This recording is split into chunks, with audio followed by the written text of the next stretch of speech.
fine. Hello and welcome. Welcome to everyone. Thank you so much for joining us. Apologies for starting 3 minutes late. We had minor technical difficulties that were very exciting. I'm so excited to welcome you all to Alta Live. This is the digital series we do here at Alta Journal. Welcome, welcome. So today we have a kind of a fascinating look at a slice of literary history. We're going to examine the racist poem called The Heathen Chinese that eventually led to the falling out between former friends Mark Twain and Bret Harte. Alta Journal contributor Joy Lanzendorfer, who's here today, wrote about this bizarre and little known piece of literary history for our current issue. She's joined today by Professor Russell Jeung, Professor of Asian American Studies at San Francisco State and co-founder of Stop AAPI Hate. In fact, I have to mention, Russell was one of Time Magazine's 2021 most influential people. So it's an exciting lineup we have for you today. Before we begin, some brief housekeeping. Again, this is the digital interview series we do at Alta Journal. If you're unfamiliar with Alta, we are an award-winning quarterly magazine and website focused on California and the West. If you like what we do here today and are interested in stories like this, I do hope you will check us out at altaonline.com. In fact, we are recording this interview and we'll post it later today on our website. There is a Q&A button at the bottom of the screen. Please use that to ask any questions you have of either Russell or Joy. We're going to chat for about 30 minutes and then get to as many of your questions as we can. Again, this is recorded. We're going to email it to you. It'll be up on our website. And one way we like to get started here at Alta Live is to ask everyone to say where they're tuning in from in the chat. So let us know where you are. Scotland. Wow. Hi, Scotland. Hi, Novato. I am also in Novato. Joy and Russell, where are you two today? I'm in Petaluma. I'm on Ohlone land in Oakland. Awesome. Well, welcome to you both. I thought we would start with, for those that have yet to read your fascinating article, Joy, could you give us, oh, this is so cool, Point Reyes, Decatur, Georgia, Brooklyn, New York, Monterey, LA, welcome everyone. Joy, while our audience fills in, will you please give us kind of the Cliff Notes version of the poem in question and what happened with it? Okay, so the poem is called Plain Language of Truthful Jim, I believe is the official title, but it became more known as The Heathen Chinese, and it was written by Bret Harte. And we can get into what it's about and everything, but it ended up being a literary sensation. It's a racist poem, and it perpetuated a lot of very unpleasant, bad stereotypes about Chinese people, associated them with the word heathen, and there's other offensive things in the poem, and we can get more into all that. But basically, it became this sensation, this national sensation, sort of went viral in the pre-internet version of it, which is he published the poem, and it was reprinted and reprinted and reprinted in newspapers all across the country, and it was parodied and made into song and all this crazy stuff. There was a vase. I think you said you had the picture of the vase. Somebody carved a scene from it into a vase. And so that was the poem that Bret Harte wrote. So he and Mark Twain decided to collaborate and make a play based on the main character in the poem, who is called Ah Sin. And so they decided that they were going to write a play starring him, and it did end up airing on Broadway, but it also ruined their friendship. There it is. Yeah, beautiful. Just wow. Anyway, so yeah, that's kind of the Cliff Notes version of what this is about, is how this friendship that was quite important to both of them ended up dissolving from them collaborating on this play based on this poem. Professor Jeung, Russell, if I may, had you heard of the poem before? No, sure. You know, as a scholar of Asian American studies, that poem, Heathen Chinese, really shaped the understanding of Chinese and then later on Asians from its inception. It invoked the yellow peril fear of Asians, and it really was a powerful term that galvanized people around the Chinese Exclusion Act and actually justified mob violence against Chinese in the 19th century. It's sort of amazing how that term can just sort of encapsulate people's fears and hatred for a group of people. And one of the things that was so powerful, I think, about this, did you know of the backstory between Harte and Twain? No, that's the more fun backstory of.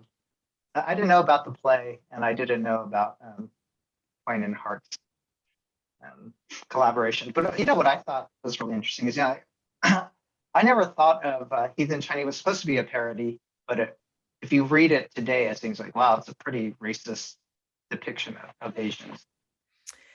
But Joy, it's true that it was intended as satire. And can you just explain that a little bit, that initially Harte didn't mean for this to be a racist poem. In fact, it's the opposite. It's really a strange thing. He wrote the poem really fast and just sort of as a one-off, and he meant it as a satire. And it does not read like a satire. I don't think it read like it then, and I don't think it reads like it now. But basically, the story of the poem is there's this Irish man named Bill Nye, and there's a Chinese man named Ah Sin, and they are playing cards. And Bill Nye is cheating at cards. And even though he's cheating, he loses the game to Ah Sin. And then it turns out that Ah Sin was also cheating, and that they had both been cheating. And Bill Nye is outraged that that Ah Sin beat him at this game that they were both cheating at, and then he yells something like, "I have been beaten by cheap Chinese labor," and he attacks him. And so that's the poem. That's the story of the poem. And what Bret Harte thought he was doing was making Bill Nye look like a hypocrite, because they were both playing the same game and both cheating, and just Ah Sin was better at cheating at the game than Bill Nye, and so he has no right to be mad. That's what Bret Harte thought he was doing. But what he was actually doing was writing this very stereotypical Chinese character with a lot of offensive language and descriptions, and then ending with the character being attacked. And so that was why it was used. So you could read it completely straight through and have no idea that he meant that. And I really don't think it's clear. So it was a failure as an artistic thing. It just did not work. And then it had this really terrible effect where it hit the zeitgeist right when there was all this anti-Asian sentiment really boiling, and people just seized upon it and just really, really used it to their evil purposes, really. So, Russell, can you talk a little bit about how the character, I guess in Bret Harte's mind, he meant for the character to be clever, to be the winner in this. But as you pointed out earlier, when it comes to Asian American stereotypes, that can be looked at as malicious as opposed to charming and wise. Can you talk a little bit about how the hypocrisy of that a little bit? Yeah. So in the poem, the two characters act similarly. They're clever, they're tricky, they're cheating. But Bill Nye then is portrayed the way a lot of white people are, or the way people see their white ancestors. Oh, they're so clever. They outwitted the system. They're just being tricky.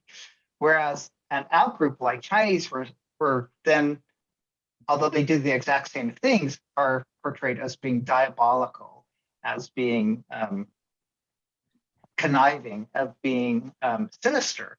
And that's exactly the yellow peril stereotype, that Asians would come from the East and overthrow the West with their hordes of people, with their conniving ways, with their heathen, ostensibly non-Christian ways to threaten America's purity, to threaten America's Christianity. And so because Asians were seen as the outgroup group, even though we act in the exact same ways in the poem, we get racialized as being evil, sinister, and threatening. And that's how people read it. And that's how people use the poem later on. It's like, aha, look at this group of people. We need to exclude them. We need to get rid of them. And you're seeing that, and 150 years later, Yeah, it's scary. When I think about the term Chinese virus is a lot like the term heathen Chinese, because it crystallizes people's conceptions and becomes part of what we call our racial schema. It's how we make associations about people. So heathen Chinese associated Chinese as being pagans and unacceptable outside to America. The term Chinese virus that went viral too, it racialized the virus, but it also stigmatized the people, Chinese as the disease carriers. So when people made that quick association, the virus is Chinese people have the virus, then people get triggered, they feel justified in attacking us. And that's why we've seen in the last 2 years a real surge of anti-Asian racism, a real scapegoating and blaming of us again, just like 150 years ago. Again, we're the yellow peril. Back then, we were a threat to the white workers' jobs. Today, we're a threat to the nation's public health. Joy, it seems like, as Russell said, this poem at the time had gone viral and it was completely misunderstood. It was from Harte's apparent goal. And it was used in the pottery that we saw an example of. It was shouted on the floor of Congress. It really did go viral as a genuinely anti-Asian poem. Did Bret Harte try and do any kind of explain himself or say, wait, you guys are misunderstanding this? Or did he just grab the success and say, well, I guess I wrote a racist poem and ran with it? Yeah, I mean, that's the thing that I find the most puzzling about this story. And Mark Twain's actions are very clear to me. I feel like I understand where Mark Twain was coming from, and not to excuse him either, but Bret Harte was very puzzling, because if I wrote something as a writer that was misunderstood that much, and it was being used to create legislation and for things I was against, because Bret Harte did have a reputation for speaking out against certain kind of racist things that happen in other writing. So one would assume somewhat, like, we know he was ashamed of it, because he said it was the worst thing he'd ever written, and maybe the worst thing that anybody had ever written. That was what he said. But yeah, if that were me, I would definitely say something. I would write something and explain my intention. And they certainly did things like that back then. So it's very telling that instead of that, he took all these opportunities that came his way. So he got like $10,000 contracts with a $10,000 contract with the Atlantic magazine, which still exists. That would be a lot of money today for a writer to get. So he got a $10,000 contract. He got a lecture tour where he went around and read the poem. So he participated very actively in all this. So it's very strange that he seems like there's some indication that privately he was ashamed of it, but publicly he supported it. I don't know how to reconcile that. It's very strange. Both authors were considered progressive in terms of racial justice of their time, of their era. Yeah. But they were both certainly wrote problematically, openly. Russell, can you talk a little bit about where a piece like this, a work like this, how it's relevant today? I when trying to kind of wrap my head around this question, I really have for you. There was in San Francisco, the mural at Washington High School, which depicted horribly kind of racist events. There was a question of whether or not to paint over that mural so that students wouldn't have to see this very painful history every day. Where does a piece like The Heathen Chinese, or really pieces of literature or culture from our history that have anti-Asian sentiment, particularly from quote unquote great writers like Mark Twain and Bret Harte, how does that serve us today? Should we paint it over and ignore it and pretend that it never happened, or should we study it, and what can we learn from it? Yeah, I think that's a great question, because that's the whole debate over critical race theory now and what should be taught about race in our schools. And my approach would be, no, we have to include it. We should read about it, but then take a critical look at it, understand the context in which it was written. And then if students are at the developmental stage enough to be able to criticize it and not take it for face value, then they should be able to analyze it. But at other ages, we don't show stereotypic depictions if kids can't really get the difference between a stereotype and a good, accurate depiction. So I think I would be able to use this in high school as an example of stereotypes, of the power of pop culture to shape the popular consciousness of the people, to discuss a writer's responsibility, like Joe was talking about. They felt privately embarrassed and shamed for what they were writing, but they were capitalizing on it. So what's their responsibility? So I think all those sort of topics, there's a lot of topics that you could unpack in Heath and Chinese, and I think it's of great educational value. But here's so anti-critical race theorists, they're now banning a lot of books. And one example is that in Tennessee, they're banning a book called Dragon Wings about Chinese Americans. And it's because Chinese Americans call white people white devils. And they feel that that makes white students then uncomfortable to be depicted or to be called those terms, right? And it's an accurate way of, in Chinese, that's the way, a direct translation of what Chinese people call white people. But should that book be banned? Should it be, it's part of most sixth grade curriculum, but people are sort of questioning how much do we accept and acknowledge stereotypes, and how much do we read them to what we call scramble the stereotypes. No, Russell, what you had shared with me earlier, that you're a fifth generation Californian, and that your family has experienced kind of almost the entire history of the Chinese Californian experience here in the state. Can you share a little bit with us about kind of your Californian history? Oh, sure. So my great grandparents settled in Point Alones, California. That's at Pacific Grove and Monterey. It's actually right across from the Monterey Aquarium. And they settled there in the 1860s. There were no white people nor indigenous people around, so they thrived because there was so much abalone. I could go on and long for this family's history, but they thrived because there was abalone everywhere because the otters had been decimated, right? And so they weren't eating about that. So they did well for at least 4 decades. My grandparents built a home, built a family, but then they lived through the Chinese Exclusion Act. And by then, 20, 30 years later, there was increased ethnic competition between white fishermen. So Chinese had to move to fishing at night and fishing squid instead. And then after the Chinese Exclusion Act, that didn't quell the anti-Asian violence. It actually, again, furthered it. And so in the 1880s, there were over 200 cases of Chinese settlements actually being displaced by mob violence. So, all up and down the coast, San Francisco, Oakland, San Jose, Chinatowns were destroyed and Chinese were driven out. In 1906, my own family, they were there for 40 years. They were evicted.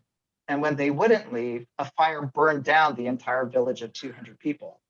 When Chinese tried to return, the landlord built a fence around the area, bulldozed the rest of the village into the ocean so they couldn't return. And so my great-grandparents had to move to San Francisco as the only place of refuge. And it would take us 2 generations to recover economically, to be able to have their own homes. And so that story of Chinese mass displacement, dispossession, that trauma is really sort of neglected in California history. And what's really sad is, we're beginning now, the Point Alones descent is to talk about that displacement, but no one's really figured out what losses there were, what economic impact has had, what mental health impact has had. But it's a lot similar to indigenous people, African Americans who've been driven out, and how do we repair the past to make sure it doesn't happen? And again, we're seeing it happen again. Chinese virus term leads to thousands of incidents of hate. policies that are exclusionary. And so my family has experienced a lot of what California history has done to Asian Americans. That's a fascinating, thank you for sharing that. That's a fascinating California history. I'm going to dive into some audience questions. And again, folks, if you've got questions for either Russell or Joy, please use the Q&A button down at the bottom. Patricia asks, have either of you read The Peculiar Afterlife of Slavery, The Chinese Worker and the Minstrel Form? No, I've never. A book, Russell? Oh, well, Patricia recommends that. But just to quickly mention again, Chinese exclusion and African American Reconstruction period, there really are links. So there is a lot of linkages between the use of Chinese labor to replace African Americans, the treatment of Chinese similar to the way African Americans faced legislation.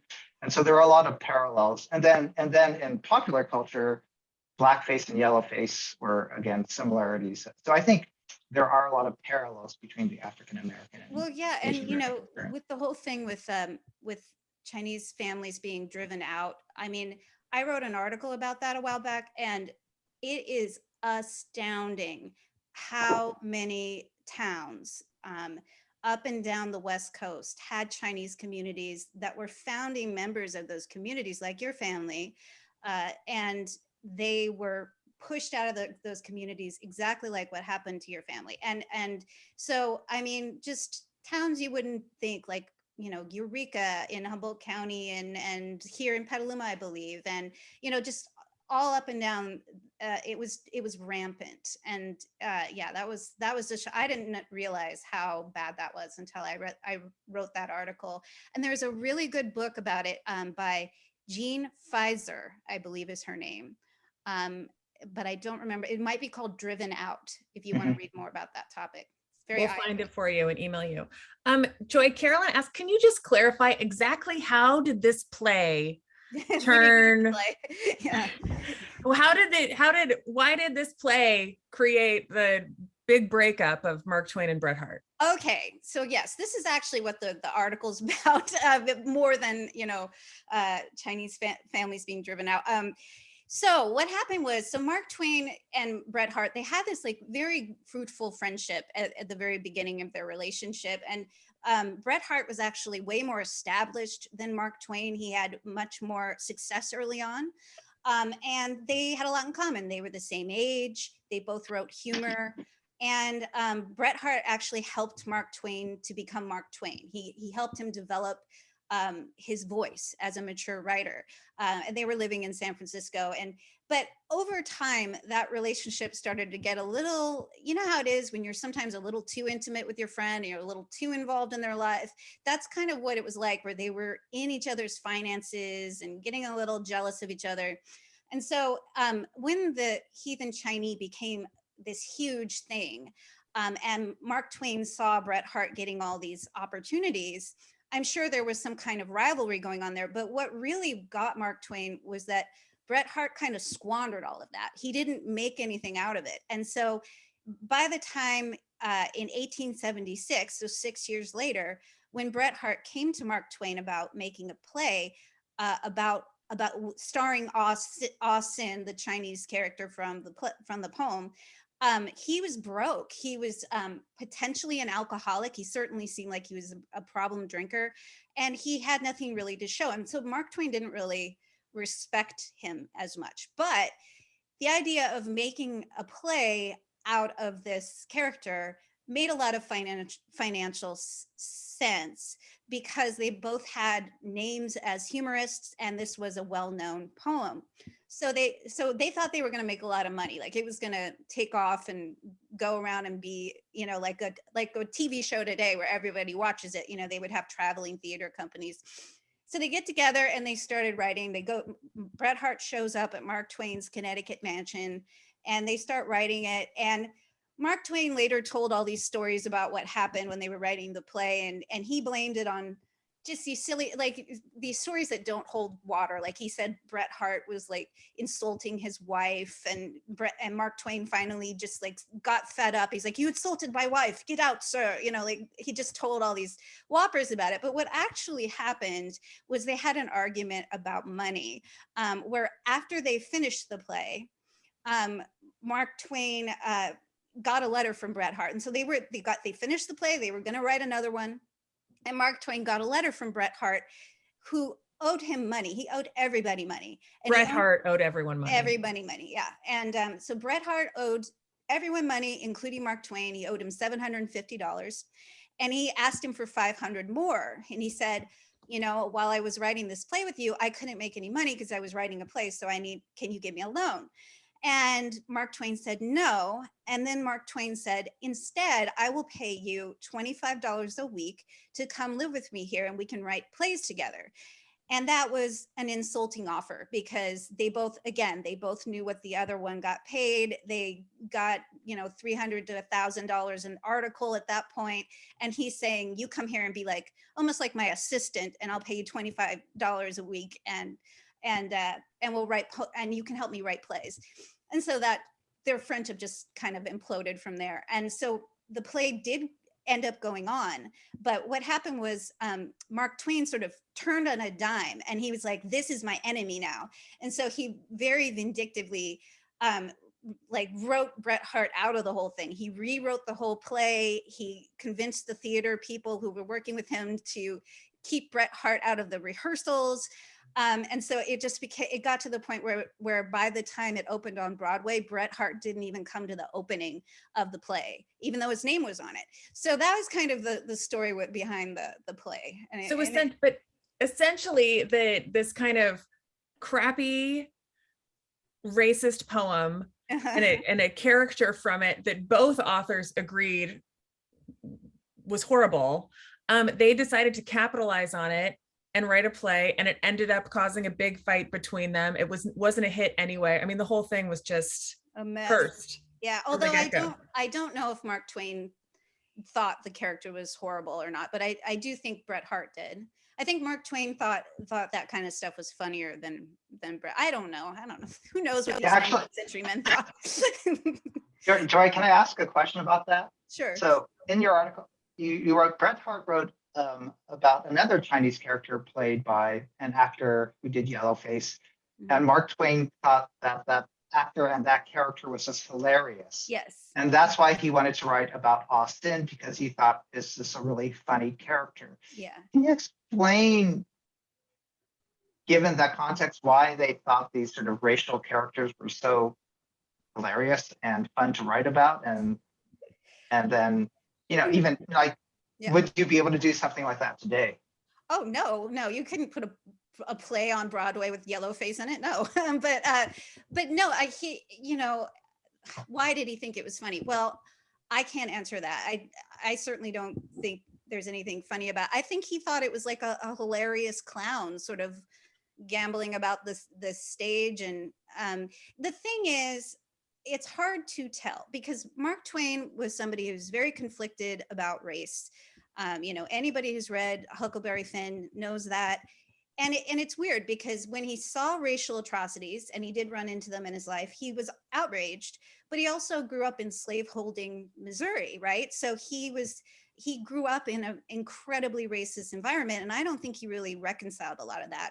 So when you read how his writing on the Chinese, it's all over the map. So sometimes he wrote really sympathetic, really fair-minded responses. Like he ran into some Chinese people in Virginia City and he wrote about how industrious he thought they were, and which I know is a stereotype, but he thought that they were smarter than some of the white people around them, that they were more educated. He wrote about a time he saw a Chinese man be assaulted by some hoodlum guys, and a policeman was standing there watching and laughing. And Mark Twain was outraged by that, and he was talking about it 30 years later. So he had sympathy for the Chinese. He seemed to see them sometimes as full people, but then he would also go into these stereotypical places with them. And I think a lot of it was when he used a Chinese person as a character for humor, everything kind of flew out the window and it became about being funny in the old timey racist sense of whatever that is, if that makes any sense. I mean, that's the best I can figure it out. So yeah, I hope that makes some sense. Yeah. Yeah, that makes sense. I think, Twain's perception and treatment of Chinese really sort of speaks to the range of attitudes people can have about outgroups. Mhm. That people say now, either you're racist or you're not racist, like it's an either or, but clearly people have a range of perspectives where you can have both some stereotypic attitudes and also have some sympathy and compassion for a group and see them as human, but not completely human in other ways. And I think that's what we have to understand too now as we try to unpack our own implicit biases and stereotypes, especially on young people, is that you're not either racist or not racist. We're all sort of racist in that we have implicit biases, and we just got to keep on unpacking what do we think is stereotypically true and how do we try to understand people as individuals and full humans. But I think it's yeah. Yeah, absolutely. And I think that that's a lot of this is these are people living in a very different world. Like slavery had just ended. There was frequently horrible atrocities happening to people of color and people being pushed out and driven out of places. And so it was a much more violent world. So you have to sort of put it all in context. And I think if you examined most people's beliefs, you'd get some weird contradictions. And, it doesn't excuse it, but it does help sort of to just be like, this is complicated. And these things sort of sit side by side. And doesn't mean we're never going to read a Mark Twain novel again, but it does mean like we should talk about these things and be aware of them, like you said. Yeah. Related to that, Adam asks, do you think that there is a fear or possibility that Twain could be canceled because of the questionable depictions you mentioned? And in fact, I have the same question about Bret Harte. I'm here in Novato, California.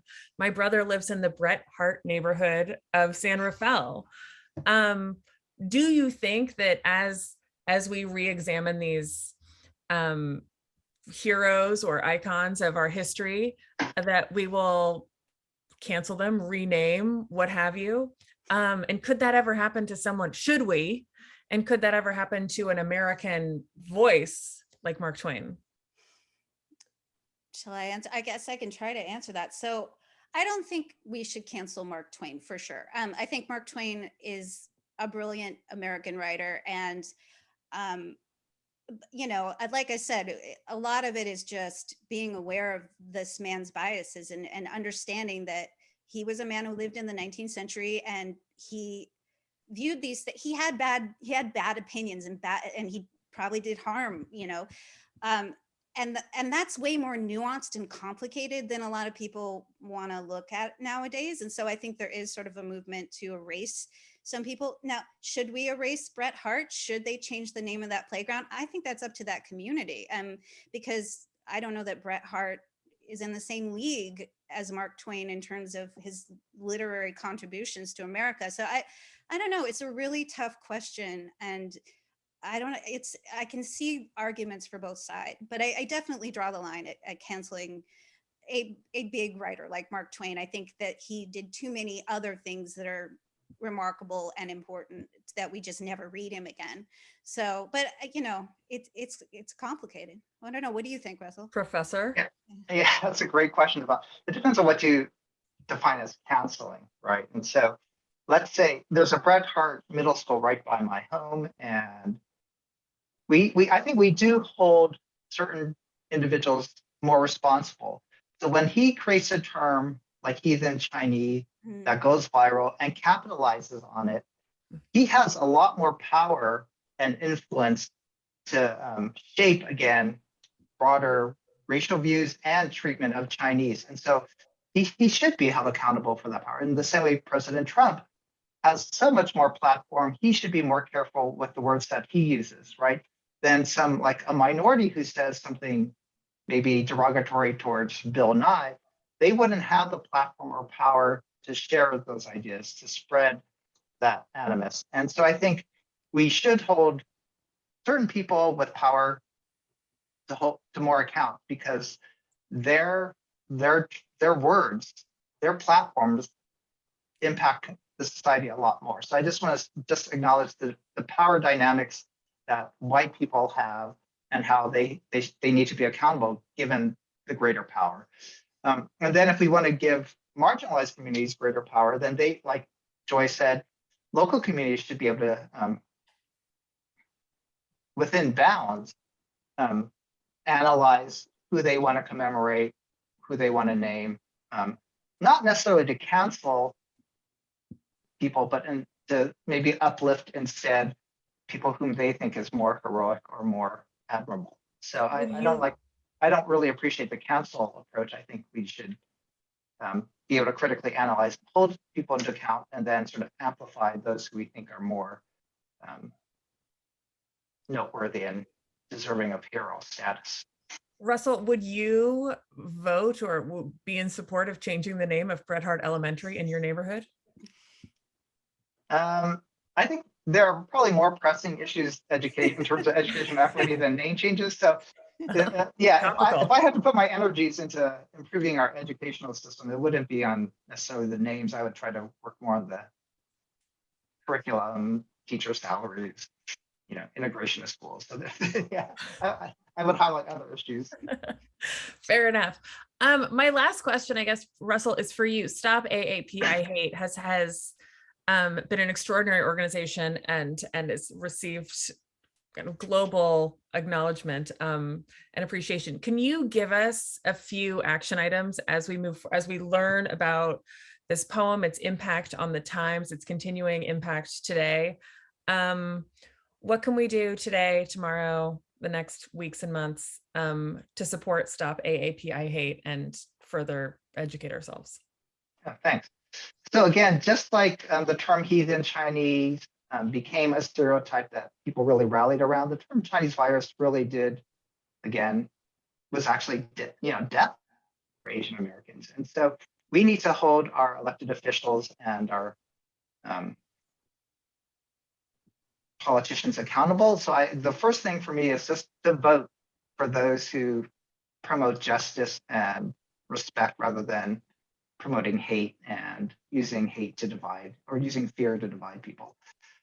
We at Stop AAPI, we're looking at this issue in terms of long-term solutions. And one of the major issues aren't hate crimes against Asians, but actually the majority of cases are civil rights violations against Asians. We're getting harassed on the streets. We're getting denied public accommodations. We're getting barred from services. So we have 3 bills that we're promoting and sponsoring that we would want California to pass regarding harassment, not crimes, but harassment. And we want to get to this hate before it gets to the level of a crime. And so if those in California could support these bills, we think they're a model for the rest of the nation. Awesome. All right. We're going to link to not only the book that was mentioned earlier. I saw someone put it in the comments. A lot of people want to read this poem. We'll send you a link to that as well. Well, read Joy's article. We'll send you that. We'll send you all of this, as well as links to Russell's amazing work and the recording of this interview. So share it far and wide if you so wish.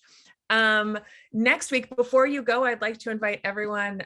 Next week, I will welcome Executive Director of the California Film Commission, Colleen Bell, who will talk about their efforts to keep movies and television shows filming in the Golden State. We're going to talk about that. Thank you so much, Professor Russell Jeung and Joy Lanzendorfer, for your insights today. This has been really eye-opening and an enjoyable discussion. Thank you. Thank you for having me. Yeah. And thanks to everyone for coming. Stay safe, and we will see you next time. Take care.